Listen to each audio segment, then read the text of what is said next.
Okay, so we have our toasted orzo skillet in the pan, and I'll walk you through what we did there in a second. What I really want to do is just show you a couple of quick techniques. This is the bar board, and I'm chopping up some parsley. I'm using our santoku knife.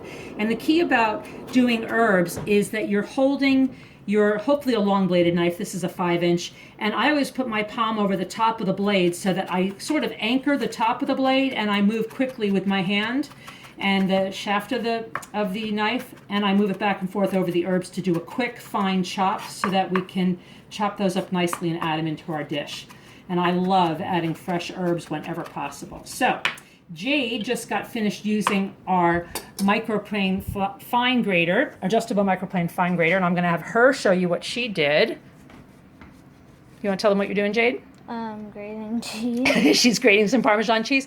I want you to notice two things. First of all, she happens to be a righty, and it's very easy to use this tool whichever hand you need to. You just flip it around, but she has it on top of a flex mat. And the reason why that is so key is in just a second, and I think you've got enough there, Jade. Go ahead and take the blade off. You're going to put all that cheese with the... You're going to put all that cheese in our skillet, and as you put it in there, I'm going to tell everybody what we were doing over here. So here is our 12-inch skillet. We actually doubled the recipe that's on the website. Go ahead and pour it in. I had originally some olive oil and shrimp, which I browned up first. I actually seared the shrimp about 2 to 3 minutes per side. And then I took the shrimp out and reserved it on the side, as you can see. And then in the skillet, we added a couple of tablespoons of butter, a couple tablespoons of butter and a medium-sized onion finely chopped with a food chopper. And then I added 4 cloves of garlic. Remember, I doubled this one. And then we added in the 2 cups of orzo and toasted it. And once the orzo was slightly toasted, and that took about 3 or 4 minutes because it was a lot of orzo, I added 3½ cups of chicken broth, about a teaspoon of salt, and then I put the lid on and I let it simmer until it got to this consistency. And somewhere in there, by the way, I threw in the peas. The recipe called for just peas, but I only had a bag of peas and carrots handy, so that's what I put in. As you know, Jade just added our cheese, and now we're going to add the juice of a lemon, again, because we've doubled the recipe.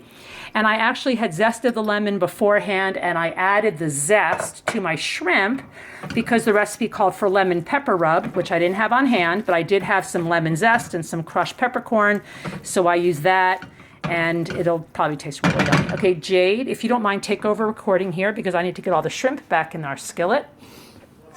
And we're just going to let this heat up again for a moment because the shrimp has been out for a while. And we're going to toss this all together, and then we're going to put our parsley on top, and our dinner is done. So I'm going to put the light back on really low, and we're going to put the lid on just to work the heat up again a tiny bit. And then everyone will get a little bit more Parmesan on top with their dish to finish off.